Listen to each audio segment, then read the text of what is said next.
You're listening to the Huddle Up Podcast with Chad Jensen and Zack Kelberman. Join Broncos Country's deep divers at milehighhuddle.com and sound off.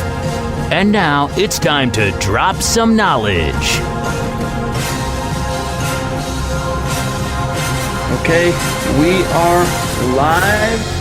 I'm going to let the stream breathe just for a second because we were having some technical difficulties right before we hit go on the old StreamYard. I think that'll do it. Welcome in, everybody, to the Huddle Up Podcast, presented, as always, by Mile High Huddle, powered by Overtime Media. I'm your host, Chad Jensen, and with me, as always, my partner in crime. You know him, you love him. He is Zack Kelberman. Zack, we were just talking about this right before we went live, and of course, this podcast Sunday, as per tradition of the last few weeks, is our Broncos free agent rumor mill roundup, whatever we want to call it. And in that vein, Trent Williams became part of the conversation due to the news from last week. And there were some of our great listeners out there. They didn't so much like the take you had on him being a threat or potential threat of being, a disgruntled type. Someone didn't like my take, Chad. I am shocked. Let me just tell you right now. But yeah, it's always the contrarian, kind of point of view. I don't say things just to say things. I don't believe in BS. I just gave my honest to God thoughts on what I feel like the Broncos should do and should not do. Like I've been saying, 3rd round pick for the guy. I'm willing to take him on. I'm willing to welcome him to the team, give him the contract that he wants. Just to me, though, a 2nd round pick when you already have your tackles in place. And I got some pushback on that as well. The tackles are in place. They gave Juwan James a record-setting contract, and they have faith in Garrett Bowles for one more season under Mike Munchak. If they didn't have those guys in place, I'd be more open to it. But a 2nd round pick on top of a guy who was injured all of last season, pushed his way out of Washington, and wants an expensive contract, I'm just not jumping for that, Chad. I'd rather restock the cupboard through the draft, save some money, and put it toward a better use on the defensive side, paying Justin Simmons or paying Derek Wolfe. We're going to talk all about the latest, or what the last week or so leading up to. Of course, we're only a week away from Legal-Tampering period actually opening up. Like, it's amazing how quickly time flies in the offseason sometimes. But so we'll touch more on it, get what some of your thoughts are, guys. But there hasn't been a whole heck of a lot. There's a few topics I want to get your thoughts on, Zack, and then we'll see what's on the minds of our great listeners here tonight. Before we get into that, though, a couple of quick matters of business. Guys, make sure you're following the show on Twitter at Huddle Up Pod. As you know, it is the best way to keep your finger on the pulse of what's happening with the show in real time. And while you're at it, make sure you're also following the main account at Mile High Huddle for breaking Broncos news in real time, as well as, of course, all of our deep dive content and the draft and free agency. Make sure you're checking both of those boxes. And then when you get some time, head on over to huddleuppod.com. And let's see, might make it easy on everybody. Huddleuppod.com. There it is. To get some swag. Get yourself a nice hat like this. Get a shirt. Get a hoodie. Multiple options for you right now. It's an organic, easy way for you to help support the show. And maybe later we can do a share screen, show you what the latest is on the merch store. But Zack. This is the Overtime Podcast Network. We haven't had a chance to talk about this because the last time you and I podcasted, of course, was Thursday night for what was a phenomenal Mile High mailbag and such a great conversation and outpouring from our great listeners. But Mike Kliss actually reported it was the next day, it was Friday, that the Denver Broncos, shocker, surprise, are not expected to bring back Devontae Booker or Theo Riddick. Now, neither one of these comes as a shock, right? We're not blown away. This isn't coming out of left field. However, we weren't sure exactly how this new offensive regime of Pat Shurmur and Mike Shula viewed Booker and viewed Riddick, because they're both better receivers than they are necessarily runners between the tackles, et cetera. So, but they apparently have made their decision. They're letting them hit the bricks. It's the right call, and it's a call that we've been kind of hinting at for months now. They were never in the Broncos' long-term plans, and Booker, he had some promise with the Broncos for one season, his rookie year, but then they drafted a couple years later Lindsey and Royce Freeman, and that spelled the end for him, and he wasn't going to survive the regime change, and he wasn't in the coach's favor. He was in the doghouse a little bit. He doesn't really have true 3-down ability, Devontae Booker. Riddick, they gave him a shot as a pass-catching back, but Kevin Hogan kind of gave him a hospital ball, and that was that. It's just, you try to work that out, but it doesn't work out. And we've been saying, restock that through the draft. Don't waste money on a Melvin Gordon. Don't waste money. Now they can't sign Austin Eckler. Don't waste money on any veterans. You have your game buster and Phillip Lindsay. Restock that through the draft. But they're getting rid of Devontae Booker and Theo Riddick. No surprise there. You wonder what could have happened, in a little bit more of a pass-oriented running backs being used, I should say, more in the passing game with Devontae Booker. Theo Riddick, for those of you who can remember last summer, I was never a huge fan of that pickup to begin with. Yeah. So it's, no love lost, no skin off my teeth in terms of seeing Theo Riddick gone. And, he spent 9 months, the better part of, on the Broncos injured reserve and, cost him $2.5 million for the trouble. So we'll wish him the best. Devontae Booker, as a former 4th-round pick, you always are going to wonder what could have been with him. But it's time for him to hit the bricks. Now, let me welcome in real quick here. Buana Beast, Terry, all you guys have been hanging out in the chat room. We love you. We appreciate you. Welcome. Let's see what's on Marco's mind, who jumped in on Super Chat with a $2 donation. Thanks, Marco. Thank you, Marco. As Ben Albright says, no Trent Williams and no offensive lineman at 15. Day 2.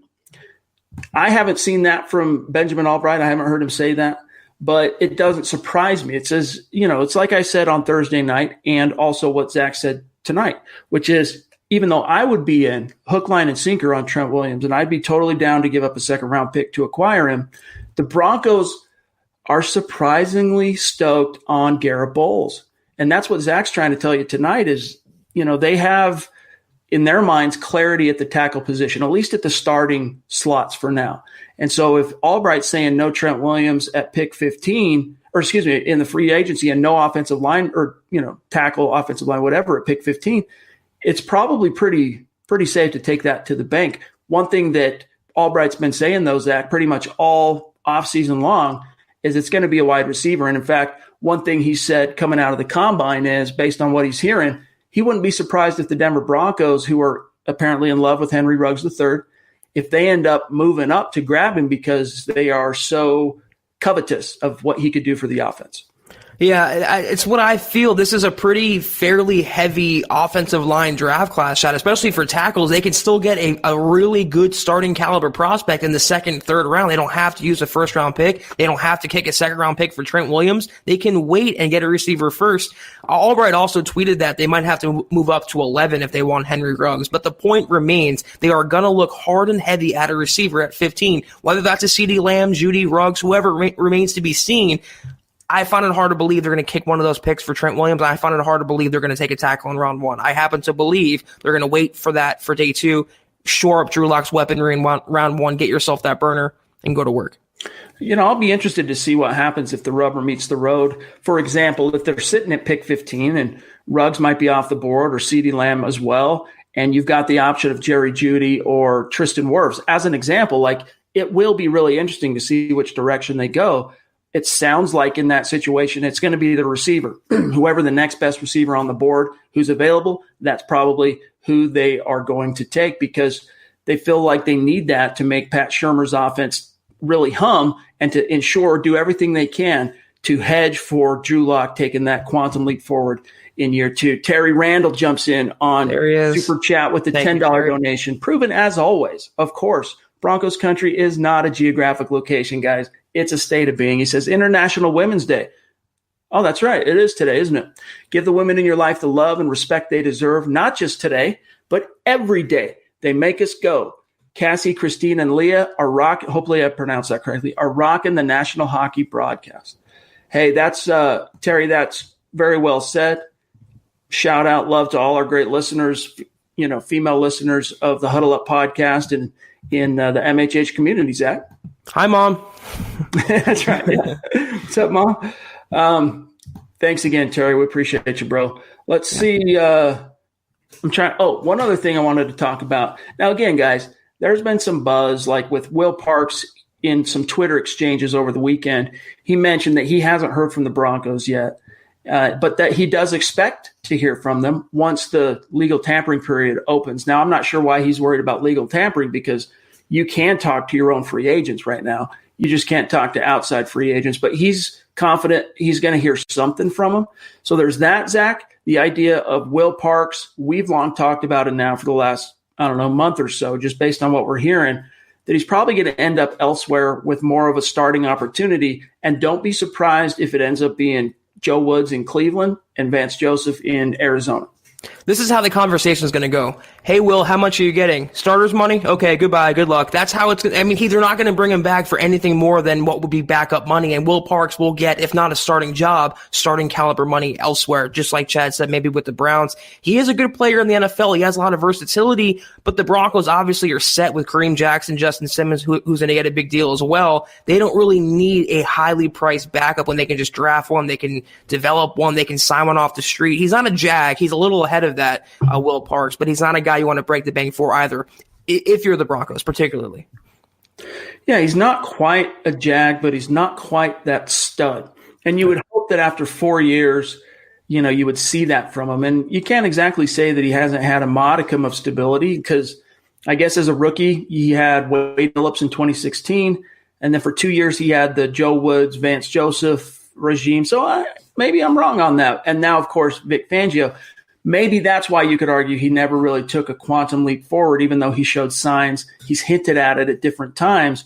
But if you couldn't turn the corner, Justin Simmons finally turned the corner last year in the contract year. We just haven't seen that authoritative step forward, Zach, from Will Parks. And then Larry jumps in on YouTube. Appreciate you, Larry, the $5 donation.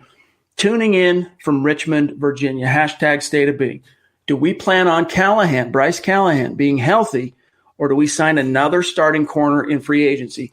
Zach, the Broncos cannot afford to rest on their laurels at the cornerback position right now. You can't count on Bryce Callahan. And that's not to say there's been any buzz saying that there's been a complication or any kind of setback in his recovery. It's just based on the fact that he missed basically the final quarter of the season in 2018 and all of last year due to that foot. And he's now had 2 surgical procedures, 3 actually, on that foot. And you just don't know what's going to happen. So to answer the question, Larry, my opinion, Zach, yes, absolutely. They are, and they absolutely have to take care of that. They need one more shoe-in guy, whether it's a Prince Amukamara, Bashad Breeland. Even bringing back Devontae Bosby would be a huge step forward compared to where they are today with only A.J. Bouye to really speak of.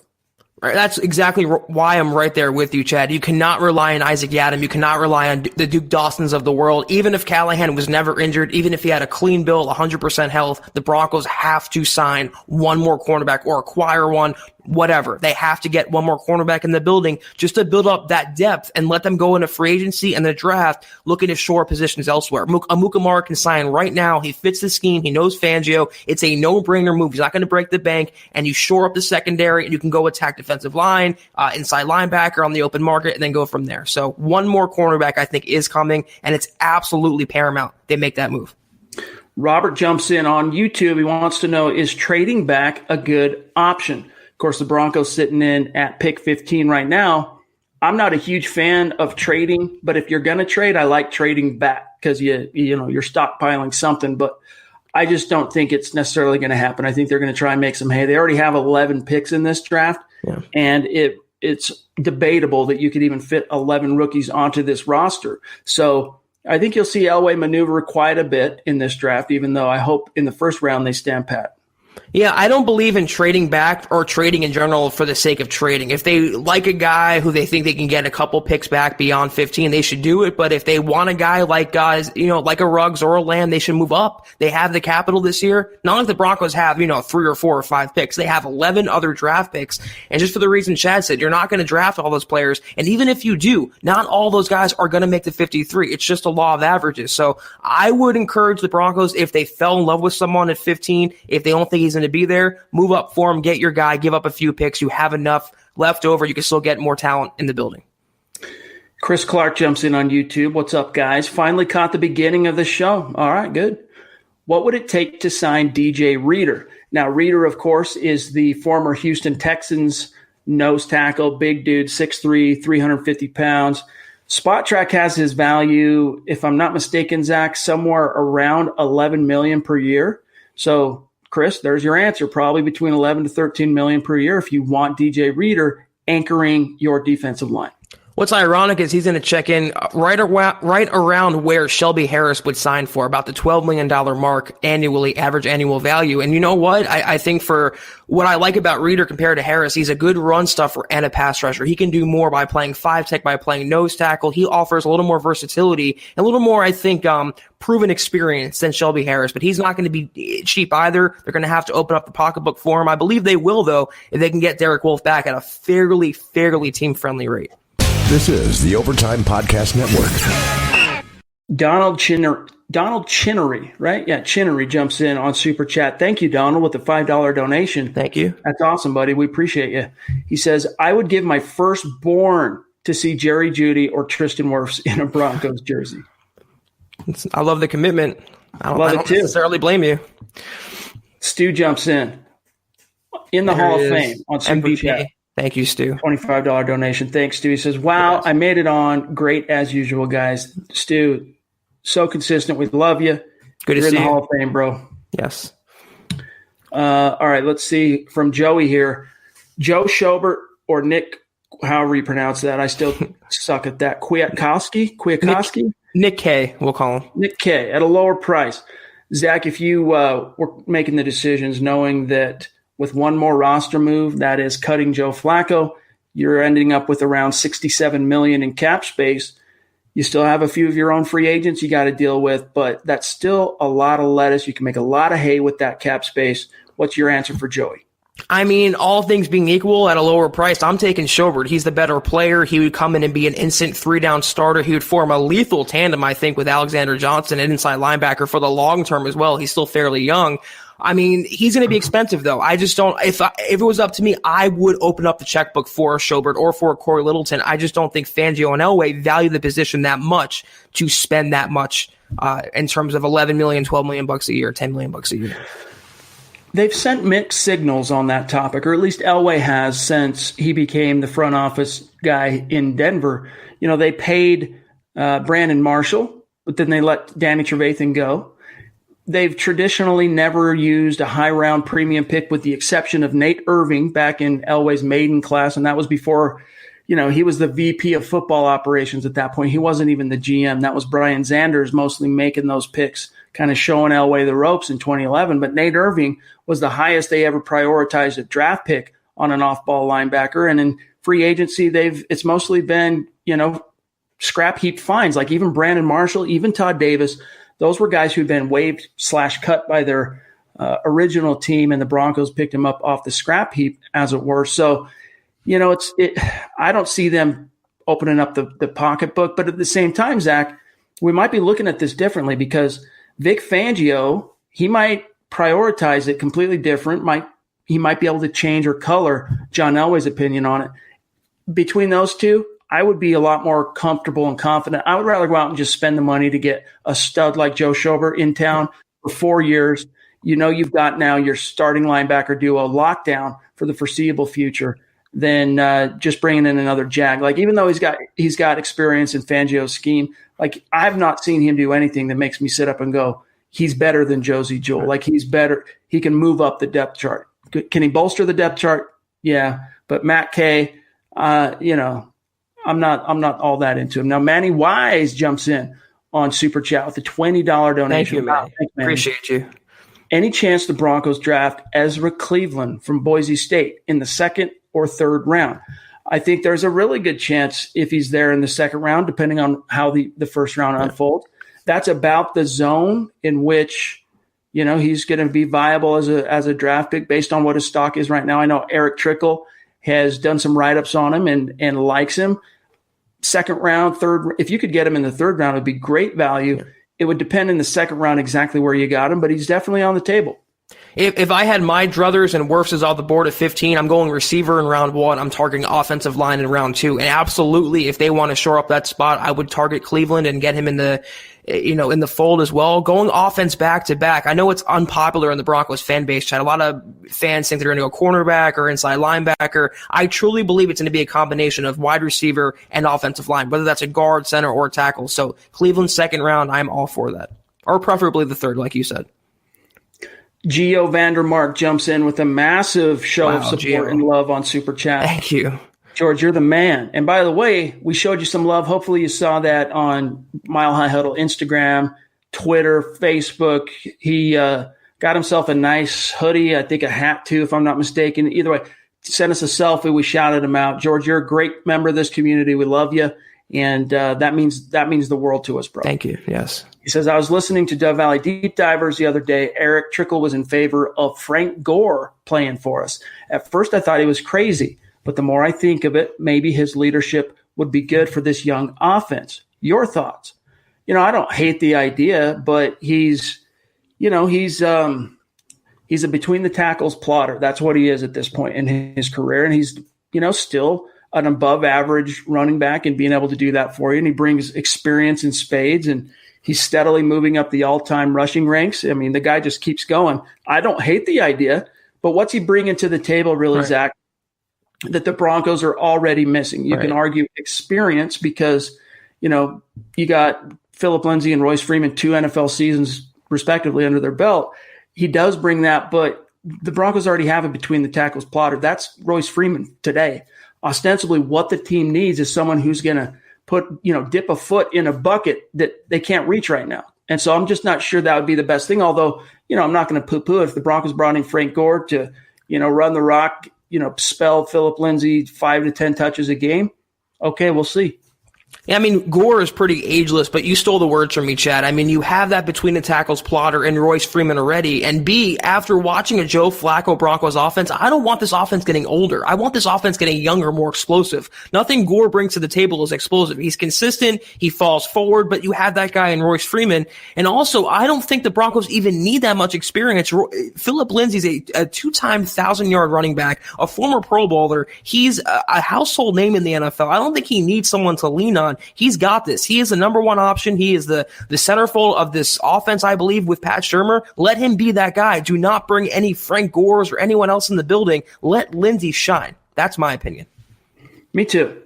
And that's why I hated that report a little over a week ago from Kliss that the Broncos are looking for a quote-unquote starter-type running back in free agency. Like, let Phillip Lindsay be the guy. Let him grow into that role. And I get it. He's not a 25 touches per game bell cow exactly, but I think he still can be, maybe not a bell cow, but he can still be your tip of the spear and really bring explosive ability to this offense. It's just a matter of finding the right offensive coordinator to unlock it. I mean, just look at what he did that down the stretch of his rookie year. Man, he brings so much to the table, and I think Pat Shurmur might be able to unlock that, but apparently, Zach, they're looking, or maybe it's a smokescreen. We'll see. Yeah. TG jumps in with a $20 donation on Super Chat. We love you, TG. You're in the Hall of Fame as well, brother. You're up there on the MHH Mount Rushmore. Appreciate you so much, TG. That's awesome, dude. He says, let's go get CeeDee Lamb and Hightower. Is it John Hightower from Boise? I think there was, it was Pro Football Focus late last week. They said keep an eye out on Hightower. They liked him as a Broncos fit, not in the first round, but if the Broncos were to, even if they do take a wide receiver at pick 15, if they were to get CeeDee Lamb, as TG wants here, at pick 15, you could still double up and get Hightower, who, he's like 4.43 speed, so not a blazer, but Zach, he's faster than Cortland Sutton, and if you got him in tandem with a guy like CeeDee Lamb, man, you're really bringing an infusion of talent to this offense for Drew Lock. I don't know that I double up back-to-back like the first and second round, but I have no problem first and third, second and fourth, whatever combination. The Broncos need probably 2, young blood infusions at wide receiver, 2 speedsters. And in terms of CeeDee Lamb, that's my number 2 receiver in this class behind Henry Ruggs. If not Ruggs at 15, if Lamb's on the board, I'm pulling the trigger, get your guy. I think Drew Lock would love throwing him the ball. I'm with TJ on that one. Sleek Tro wants to know if the Broncos will be interested in picking up anyone from the XFL. If so, who? Sleek Tro, I'd be lying to you, dude, if I told you that I'm following every game of the XFL. I haven't heard of anyone specifically, but what I can tell you is you can bet your bottom dollar that they are looking at the XFL, just like they did with the AAF. They had 2 players they signed out of the AAF, Mike Purcell and Devontae Bosby. Both guys went on to carve out starter roles. Now, Bosby had only lasted 2 weeks before he got hurt, but Mike Purcell, even though he had previous NFL experience, so did Bosby. The Broncos, those are 2 success stories for fledgling pro leagues out there that the Broncos can kind of use as a scouting farm system, so to speak. And again, no specific names that we're aware of at this stage, but Zach, absolutely, they're gonna keep an eye on that film. Yeah, and I can't lie and say I'm a big XFL fan this season, but I think one name, and it's always a popular name, which is a quarterback, P.J. Walker from the Houston Roughnecks, I believe it is. If the Broncos want to back up, they're in that market for an experienced guy. He is the best the XFL has to offer. I don't know what that's saying, but he's lit up the tape this young season so far, and the Broncos want experienced signal caller, at least bring him in for a camp look. I think that's the guy they would at least sniff around. Edward jumps in on Super Chat, one of our superstars, with a massive donation. Thank you, Edward. Thanks, Edward. Wow. Appreciate you, bro. And by the way, you got to let us know when you get your swag, update your profile pic. That's how we'll know for sure. And, of course, as always, we invite you to send us in a selfie. We'll share it out and give you some love on social media. He says, who would you rather get at middle linebacker, Corey Littleton or Joe Schobert? Can't wait for my shirt. Keep up the good work, guys. Appreciate you, Ed. I personally like Schobert better than Littleton, but I think there are people that would disagree with me. Like I think Eric likes Littleton a little bit more, and Zach, I know you're a big fan of Littleton. I am. They're really kind of similar players. I would give the edge to Schobert incrementally. I think he's a little better. He's a little more experienced. He's a 3-down guy, good against the run as well. But I'm not going to cry at all if Littleton's the guy that the Broncos open up the checkbook for him. He would come in for, I believe, a few pennies cheaper than Schobert, and he would be a starter, instant day one contributor aside Alexander Johnson. But gun to my head, I'm going Schobert over Littleton. This is the Overtime Podcast Network. Speaking of Women's Day, Miss Christy jumps in, flexing, showing that support on Super Chat. Thank you, Christy. Thank you, Christy. Also, Hall of Fame. We're running out of Mount Rushmores, but I think we've hit 3, maybe 4 on Mount Rushmore already. And Christy, of course, you're right up there with them. Appreciate you so much. Good to see you in the chat. And also, she was flexing her hoodie over on social media over the weekend. Yep. All right, let's see what else we got here. Mehmet, no one is talking about Kendall Fuller from KC. Do you think we can sign him in free agency? Can? Yes. Will? No. I like Bashaud Breeland, honestly, more than I do Kendall Fuller, and I think he's probably ends up being cheaper. I like Amukamara over both, and he can come in right now and he knows the system. So, I mean, just like Chad said, they can. I'm sure they've given it consideration, but will they? I find that hard to believe. If there's any free agent corner we keep pounding the table for, it's Amukamara. It's just a no-brainer fit. James Dean jumps in on Super Chat. Appreciate you, James, one of our superstars. Thank you, James. Really active, especially the last month or so. You've been super consistent, James. He says, I put a picture up finally. Looked at the cap. We can get cornerback in the draft or get Amukamara and Schobert if we only tag Simmons. I expect all to happen. And for what it's worth, James, I'm sure you saw this too, Zach. We might have talked about this on the pod. I can't remember if we did, but there was a fan that was kind of excited when AJ Bouye signed or was acquired last week. And Amukamara got tagged on Twitter about next move is Amukamara coming to the Broncos, reuniting with Vic Fangio, whatever. And he quote tweeted it with the eyeballs, right? Like, hey, I'm checking this out. I'm monitoring this situation. So I think Amukamara has, it's no secret. He would like to land in Denver, but Zach, and be reunited with Fangio. But Zach, it's going to have to make some financial sense for him. And I think, you offer him somewhere between $7 to $9 million. You might be able to get that done. I mean, here's the beauty part, though. For once, the Broncos have enough cap room where they can sign Justin Simmons to a long-term deal and get Schobert and get a Mukamara. It doesn't have to be one or the other. It doesn't have to be contingent on Simmons being franchise tagged. If he signs a long-term deal, the Broncos will have plenty left over to bring in Schobert if they want. They can bring in a Mukamara. I think they'd be pretty capped there to leave some rainy day money left over, but they have the capital to add a lot of star power this offseason. That's why I think Elway's going to be pretty active the next couple of weeks. West Side Philly jumps in on Super Chat with a $20 donation. Wow. Thank you, my friend. He says, had to beg my boss for a late lunch to catch the pod so I could donate. That's wow. Awesome. Thank you that so means much. The world to us, bro. Who do you guys think are the wideouts this year that if they're available at 15, you can't pass up? All right, Zach, I'm gonna remove from the equation this nagging philosophy of mine that the Broncos should not take a wide receiver in the first round because it's such a deep class. It just doesn't feel like that's realistically the way it's going to go. So let's talk about the way the wind is blowing, right? We'll lick our thumb, put it in the air. Which way is the wind blowing? It's wide receiver. And to answer West Side Philly's question here, my number one guy is CeeDee Lamb. Not to take anything away from Ruggs, but for me it goes Lamb, Ruggs, Judy. And depending on who's on and off the board at that point, I'd be happy with either of those three at pick 15.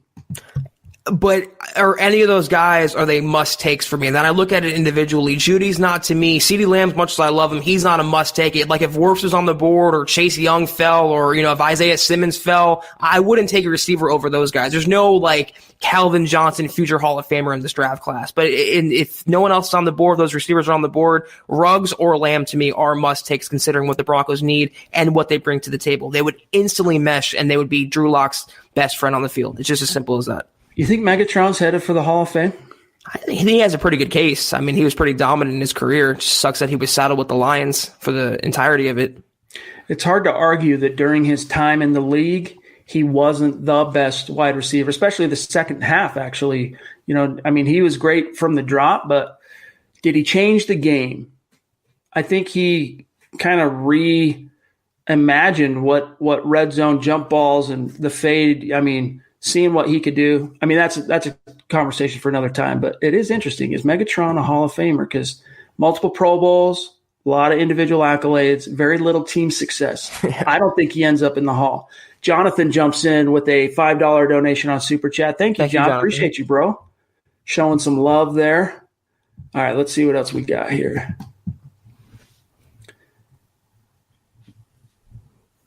Bear with us here, guys. Rick wants to know on Facebook. We haven't taken any Facebook questions yet today. If Joe Flacco doesn't pass his physical, are the Broncos able to cut him? Yeah, you can still cut him.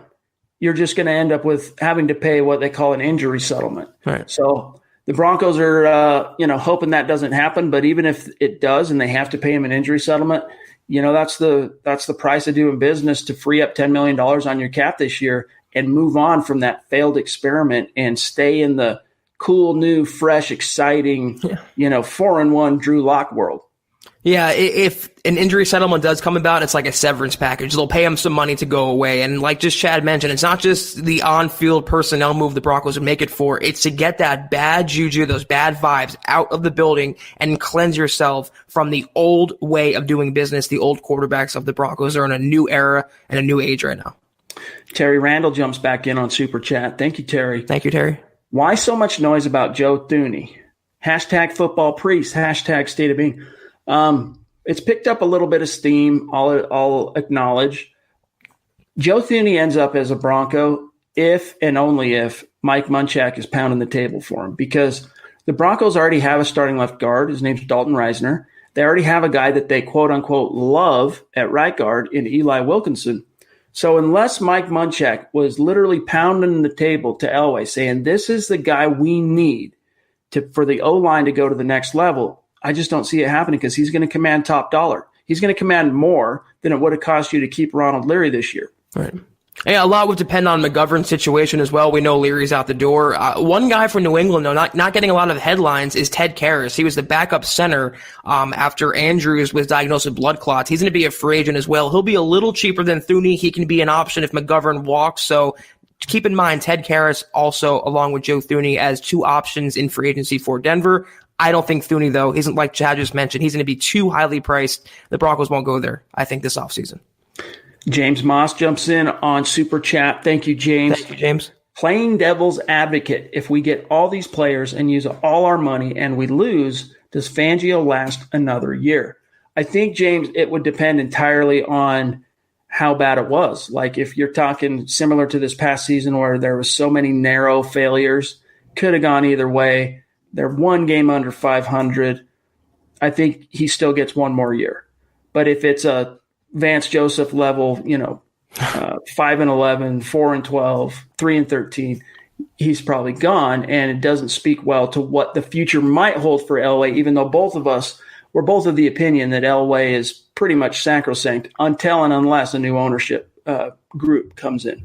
A lot would depend on Drew Lock's progress or lack thereof as well. True. They're not going to want to fire Fangio because that would mean revamping the entire offensive coaching staff once again. So I think if Lock develops well, but the Broncos have some injury, bad luck, or the ball doesn't bounce their way, I think Fangio gets one more year with Drew Lock at the helm. So I think he's pretty safe overall. And I don't think the Broncos are going to even have to worry about that. They're going to have, I think, a really good season in 2020.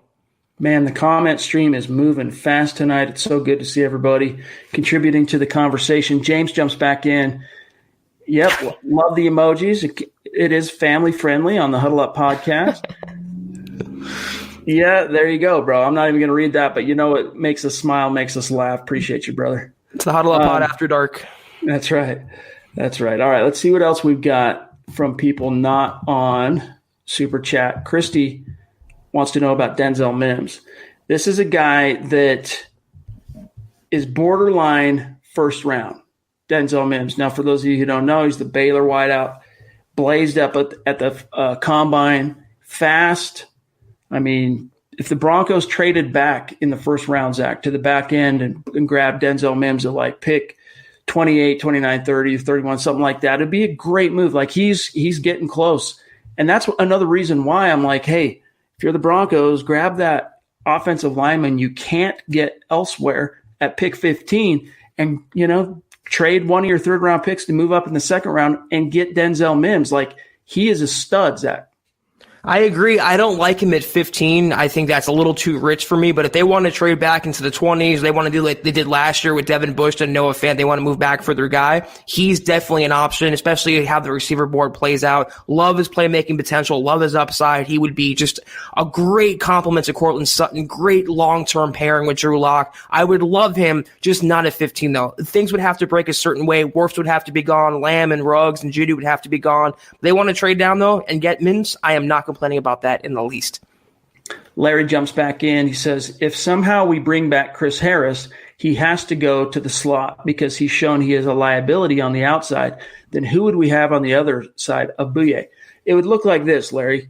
It would be depending on, let's just assume for the sake of this conversation, Callahan comes back to form. You would have Chris Harris Jr. as your number 2 corner in base on first and second down, Bouye number 1. And then on sub packages, third down, whatever passing situations, one of the great versatile options and one of the reasons why the Broncos were excited to have both Callahan and Harris is you can rotate them both from the outside to the inside. I'm with you, though. As a number 2 corner, I'm not worried about him playing on the outside. It was as the number 1 who has to follow the number 1 receiver. That's where he ended up being, he fell short of the mark. Let's just put it that way. But he proved in the first 8 years of his career, Zach, that playing the number 2 spot and rotating in and out of that from the slot, that's his forte. I would say Chris Harris Jr. was exposed as an outside cornerback, Chad. There's no way around it. He was getting beat almost every single game, and it showed. I mean, he wants to be paid like a number 1 cornerback. He wasn't performing like a number 1 cornerback. That's part of the job is shadowing coverage and following top receivers, and whether it was Tyreek Hill or anybody else, they were whipping him down the field. I mean, he was 2 and 3 steps behind. That is why the Broncos are going to move on. That's why they're going younger at that position with Bouye, with Callahan, if they bring back Bosby, just guys who have, I think, a little more boundary experience. They can hang with opposing receivers and Fangio's scheme with, bracketing with Simmons and the safeties. They can do a lot of things there. That's why Harris, so to me, is not worth what he's going to get on the open market because he's not what he thinks he is. Yordi jumps in and wants to know on YouTube, what do you guys think it would cost the Broncos to trade up with the Browns or the Jets for Henry Ruggs? Well, I'll tell you, it will cost you this year's first, next year's first, all three of your third-round picks this year, maybe even a third-round pick next year to equal the value of that on the draft chart. So are you willing to sell the farm to get Henry Ruggs? I'm not. No. Yeah, there's only one position. Chad and I always mention that you'd sell the farm for him. That's a quarterback. And the Broncos thankfully don't need a quarterback this offseason. Ruggs, as good as he is, Lamb, as good as he is, you're not going to sell the farm for those players. They're going to let them fall into their laps if they do. And if they don't, they'll explore another avenue. Drake wants to know why the Broncos traded up to draft Juwan Winfrey last year. Well, he's a guy, of course, from CU. You know, he was at the local pro day the Broncos did. And, you know, he had some guys pulling for him from the inside, including Philip Lindsay. But he was just a guy that they liked, you know, and they felt like if they waited till the seventh round, he wasn't going to be there. Now, surprisingly, even though he made the 53 last year, he got next to zero looks on offense for whatever reason. And there were times there, especially down the stretch, where you could have rotated him in and gotten him some snaps. But, you know, I think he's a guy that, you know, the book's not out on him yet. He still has an opportunity to kind of stake his claim with this team. But depending on how many wide receivers they draft or bring into the equation this year, like, he's going to be on notice. There's a chance, you know, he could be edged off the roster and onto practice squad duty type thing. So I think he's a guy, though, Zach, that just kind of has that playmaker gene, you know, where when the chips are down, he's a guy that finds a way to make some hay. I do think it can be between him, Patrick, and Hamilton battling for two spots in the 53 this summer, Chad. There's going to be so much competition, barring what the Broncos do in the draft at that spot. He has decent talent as a possession guy, as a red zone target, not a speedster by any means. I think his long-term career upside is that of a number 4 guy, number 5 guy. You can always have those guys on the roster. They're valuable, but he's never going to be a starter. He's never going to be a star, an explosive guy. He is what he is. The Broncos took a shot as a project, and they're kind of developing that and hoping that their labor pays off. Dan wants to know on YouTube, do you think the Broncos could sign Jordan Phillips from the Bills? Yes, absolutely. That's something that Eric Trickle's been advocating for dating back to like December, dude. Like, Jordan Phillips is a guy you could bring in second, maybe third wave, probably second wave, who can help push that pocket from the inside a little bit, stuff the run. Like, that's a good example, Phillips, of what Elway and Fangio said at the Combine about how deep this free agent class is on the defensive line, Zach. He's a lot like Shelby Harris in his pocket pushing ability, and he's a very similar player, and I think he costs a lot less than Shelby Harris. So if the Broncos strike out on DJ Reader and they want a secondary option, I have no problem. That's probably the number 2 guy I would want on the open market, Chad, is Jordan Phillips. Experience in the 3-4, young, plenty of upside, can push the pocket, can stop the run. That's a great plan B if they miss out on DJ Reader. Brian, one of our Super Chat superstars, jumps in with a $10 donation, showing some love. Appreciate you, Bri. Buona Beast wants to know, the mayor of the community there on YouTube wants to know, has Jalen Johnson earned his way into the top 2 rounds for sure? Didn't he just have, wasn't there an injury thing from the Combine, right, Zach? I believe, yeah. There was something. He might end up going late day 2, so round 3 because of that. But, you know, all things being equal, if he's 100% healthy and didn't have that concern, he's probably a second round pick. Yeah, I'm not going to say top, second round for sure, but I think he is locked into being a day 2 pick, whether that's a second or third round. He will be off the board in day 2. Good prospect, but that injury is definitely something to monitor. Let's see here. Juan wants to know on YouTube, what do you guys think about Danny Shelton, Devondre Campbell, Blake Martinez, Ronald Darby, or Trey Waynes for the Broncos? As always, great job. Thanks, Juan. Thank you, Juan. I like the idea of Danny Shelton. He's a guy that I know our Mile High Huddle analyst Thomas Hall was big on Danny Shelton this time last year. Didn't happen. Blake Martinez, from what I've heard, Zach, is looking to get paid, and I'm not sure I like him anywhere close enough for this scheme to justify the money he's apparently looking for. Ronald Darby's interesting to me. I'm not a fan of Trey Waynes, but Ronald Darby, even though imperfect, I could see him fitting in Fangio's scheme. The only one from this list that I would like, and this is no disrespect to you, Juan, is Ronald Darby. Trey Waynes, to me, was a massive bust with the Vikings, and the other players are just retread guys the Broncos can replace either through the draft or signing, as an alternative somewhere else. So I wouldn't mind, though, Ronald Darby. Let's give some love to our Periscope viewers. Those of you watching on Twitter, Ted FX jumps in, wants to know, hey, aren't the Broncos going young? If so, why sign Prince Amukamara? Well, Ted, the issue here is, first of all, it's still a massive need. And the cornerbacks are asked to do a lot in Fangio's scheme. It ends up benefiting them. Even Will Parks was talking about this on social media over the weekend. Very interesting, some of his comments, by the way. Guys, go check it out. But he was talking about how Fangio's defense, you've heard people, I've heard people anyway, say it's defensive line friendly. It's off-ball linebacker friendly. It's cornerback friendly. It's safety friendly. It's basically defense friendly, and he explains that on Twitter, does Will Parks. But the bottom line, though, is it also is very reliant on the corners. And at this stage, you have one proven guy under contract. Well, going to be under contract in A.J. Bouye. So it's a need until it's not a need. And until it's not a need, you just don't look that gift horse in the mouth. And Prince Amukamara, Zach, he hasn't shown signs, despite his age, former first-round pick, he hasn't shown signs of going off a cliff yet. Yeah, he's only going to be 31 in June. That's not exactly ancient. And you're not signing him to be your number one guy. You're not signing him to be the superstar. He'd be your number 3 cornerback in a perfect world. And that's not bad for his talent ability and also his familiarity with the Broncos scheme. He can step in. There's no learning curve. There's no lag. He come in right away from day one and get the playbook down. And not only that, help teach the incoming members of the Broncos, the rookies or the other secondary members, the defense better. So there's no downside to Amukamara signing. I love it. I'm all for it. And he would be much cheaper than some of the other alternatives, maybe including Ronald Darby. All right, guys, we got to start winding it down and get out of here shortly. So let me jump to, I want to make sure we haven't missed anybody who's jumped in on Super Chat.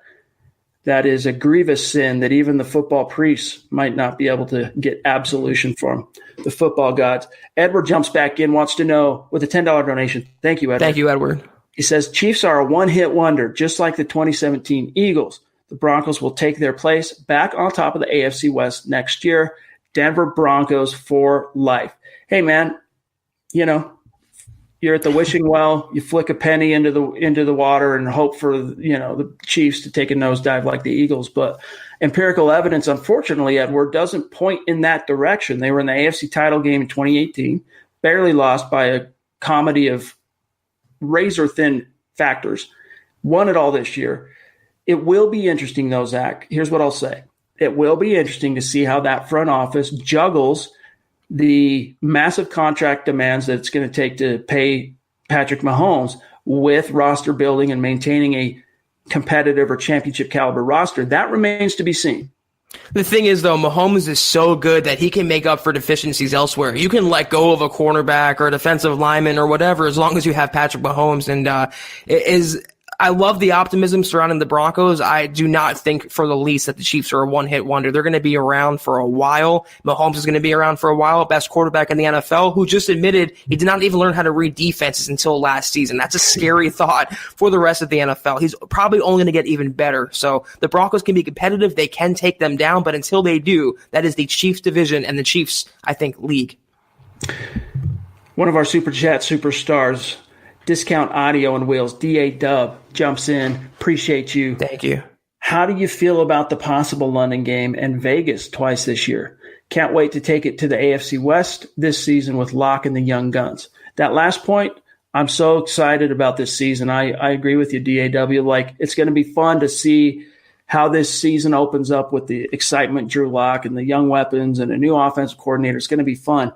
But as for the London game and 2 Vegas games, it's closer for Broncos fans that are located in Denver to get to Vegas than it is trying to get to Oakland, right?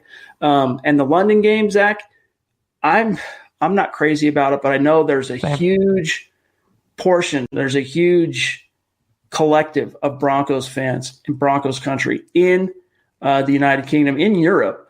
And so for those people, I'm happy for them. And if you like they're planning on doing, if you can turn it into an East Coast game and then you go from the East Coast across the pond to the UK, mitigate some of the jet lag, mitigate some of the unfair advantage of having to travel to another continent, I can live with it. But because of that, I don't love it. I think it puts an unfair onus on the teams asked to make that trip. But as you said, Zach, that's mitigated usually by a bye week the next week. Yeah, I mean, so hopefully that game, the London game, would be in the middle of the season, not week 4 or week 5. I want the Broncos by week 8, week 9, week 10. I'm not crazy about it, but it's good exposure for the Broncos for being on a national stage, and it brings more awareness to the team and Fangio and Drew Lock. In terms of Vegas, though, I'm no geographic expert, but I believe the flight to Oakland is more than the flight to Vegas, so it will be a very small factor for Denver, and pretty exciting to open up that stadium next year, playing your rival, and hopefully you get to take him down. Not big on the London game, but Vegas is fine for me. All right, guys. A couple more, and then we got to get out of here. Terry jumps back in on Super Chat. Thanks, Terry. Please. If AJ Epinesa drops into the second round, how far do you trade up for him, or do you just wait? I mean, it depends on how confident you are he can play inside, if he can play 5-tech defensive end. Because as a stand-up edge rusher, I mean, the Broncos can always use depth, don't get me wrong. But you have Von Miller and Bradley Chubb. Do you really need to be going after another edge? I mean, I don't know. Maybe I could be persuaded on it, but I don't love the idea of taking any edge in the top three rounds this year. But Epinesa is a first-round caliber guy. If he dropped into the second round, I could understand if the Broncos moved up and grabbed him, but I just don't think that's going to happen. I mean, let's assume the Broncos take a receiver in round 1. In round 2, you still need a tackle, still need a guard, still need a center, still need a running back, still need a cornerback, a safety, inside linebacker, defensive lineman. The Broncos have needs all over the board. To trade up for an edge rusher when they have 2 of the best in the NFL makes no sense to me. As good as he is and as good value pick as that would be in the second round, I am not giving up capital for an outside linebacker when the Broncos have needs all over the place. Jeff jumps in on Super Chat with the $5 donation. Thank you, Jeff, my brother. By the way, I really don't think that was a Cowboys logo on Derek Wolf's shirt, for what it's worth. Jeff hit me up on Twitter. I don't know if you were included. But what was this? Well, earlier today it was Jeff Cohen hit me up on Twitter saying there was a picture, I think Derek Wolf's wife posted of him and his child or whatever, and it kind of looked like a Cowboy star on his shirt. And he's like, why is he wearing a Cowboy shirt? What's going on here? But you'll have to go look at it. I quote tweeted it, I believe. You can find Jeff. But either way, I think it's something that looks similar to the Cowboy star, not quite the actual Cowboy star. I heard some people say maybe it's the rock star logo or some other. Anyway, but check it out. Now, Jeff says here, if Drew Lock becomes special, you guys deserve credit for calling it out pre-draft. #footballpriest. Hey, man, we'll always take credit for things that we see coming, especially in the draft. That's not our strong suit. But we've been telling you since before the draft last year, Drew Lock, franchise caliber tools. It's just a matter of putting it all together. And the one thing I continue to remind everybody that surprised me the most about his rookie campaign was how quickly he showed signs of progress over some of the areas of weakness when he was a draft prospect after being in exile for 10 weeks. It blew my mind. And to me, that was the most encouraging aspect of it, is that this dude is attacking life as a pro. You don't have to worry about him playing the Xbox and, whatever, right? Paxton Lynch, foibles, the lessons learned there. Drew Lock is legit. Yeah, and, we're not the only ones that were high on Drew Lock in the pre-draft process. There's a reason why he was mocked to the Broncos in the first round, that last year. The thing is, though, Chad and I think more than most other people, we never wavered on Lock as a prospect for the reason he just mentioned. Even during the preseason and the early regular season and him falling behind his development and being behind Kevin Hogan on the depth chart, we never wavered. We always thought he had franchise caliber tools, and he showed that in the regular season when the chips were down and when the games counted for real. So, yeah, he's going to be, I think, the Broncos' long-term quarterback, and I think he'll prove in 2020 he is the decade-long option, the first franchise quarterback they have since Peyton Manning. All right, guys. Brian jumps back in on Super Chat. Thanks, Brian. Thank you, Brian. Zach, Ruggs is your number one. You crazy, man. Lamb, Judy, then Ruggs. Still worried Ruggs is a bust. Hope the Raiders pick him. LOL. I get that, Zach, that people are worried he's going to be the next Darius Hayward-Bay because the only thing people seem to be focusing on with him is the speed. But I'm telling you right now, that's not the book on Ruggs. It's like saying Tyreek Hill is just a speed demon when so few people realize his catch radius greatly improved last year. And if he can do it, Henry Ruggs certainly has the capability in the NFL to be an all-around receiver. I'm not worried about the bust factor, but I would not put Judy ahead of him either. Lamb I could see, but Henry Ruggs, he has the big hands, he's fast as all get out, and he's an all-around receiver who's going to fit in this Broncos offense if drafted like a glove. Larry jumps in with a $5 donation again. Thanks, Larry. Thank you, Larry. He says, with Will Parks likely out, I would love for the Broncos to draft Jalen Elliott from Notre Dame and hometown high school LC Bird. I mean, yeah, it depends on where in the draft. Yeah. I'll be lying to you, though, Larry. I'm not the most versed on either one of those prospects. So maybe check in with Nick and Carl. Will be up next on Tuesday night. They can talk some draft with you. Jordan jumps in. Holy smokes, $25 donation. Thank you, Jordan. Appreciate you, bro. I've seen Isaiah Simmons mocked to the 9th spot. Do you think they would move up the Broncos for Simmons at 9? He seems like a Fangio guy. I think it would be a conversation taking place. I do. If he's getting close to 10 and in that zone, absolutely. Yeah, they're going to make some calls for sure to see what it would take. And that's really the only guy, Chad, I'd go in the top 10 for, trade up for, and give up all that capital for. Simmons, he's just a 3-down game changer. He would fit in this defense with Fangio so well. Ultimately, I don't see that happening. I think the Broncos will let the board fall where it does and just pick a player from there. But he gets to 9-10, the Broncos are going to make some phone calls for sure. Desmond Ray jumps in on Super Chat. Thank you, Desmond. $5 donation. Wow, thanks, Desmond. It's that means a lot. Thank you, my friend. It's good to see you. Hopefully not related to Shane. You're getting some love right now, my friend. We love you. Appreciate you. It means the world to us. All right, guys, let me see what else we got here. We might call it for tonight. Yeah, that about does it. The other thing I wanted to talk about, Zach, and then we'll get out of here, is because this is the Roundup, the Rumor Mill Roundup, is Pro Football Talk. We touched on it earlier, but the idea of Mike Remmers coming here as a backup offensive tackle, they like the fit because of his past experience with Pat Shurmur. What are your thoughts on bringing him in as a swing guy that can play tackle and guard? I mean, Von Miller knows him well because he's owned him throughout his career, especially in the Super Bowl with the Panthers. I mean, he'd be like having a Donald Stevenson as your swing guy. Do you really want to chance that? Do you really want to spend money on that guy when he can come into the game and be no better than Garrett Bowles, can allow sacks and holding penalties? I'd still rather the Broncos draft that guy, Chad. Draft 2, 3, 4 offensive linemen. Can't ever have too many. They have holes all over the place. I'm not a Remmers fan. I would take that money they're going to spend on him and put it elsewhere. All right, guys, that's got to do it for today's episode of the Huddle Up Podcast. As always, thanks to each and every one of you for joining us on the show, contributing to the conversation live. We love it. It's something we look forward to each and every day. A mile-high salute to our Super Chat superstars, bringing the thunder tonight. We love you guys. Make sure you're following the show on Twitter at Huddle Up Pod, and then don't forget also, guys, to follow Mile High Huddle on Twitter. Pretty easy to do. And then, of course, make sure you're following my partner here, Zack Kelberman, on Twitter at Kelberman NFL. Myself at Chad and Jensen. Stay tuned because we'll be back in the saddle tomorrow night, same time, 6:15 Mountain, 8:15 Eastern. Hopefully there will be a little something new to talk about tomorrow, Zach, because, again, we are literally 1 week away from Legal-Tampering opening up and then free agency opening on the 18th. So things are going to start coalescing. I'm hoping maybe we get some news this week of perhaps a homegrown guy getting re-signed, getting extended.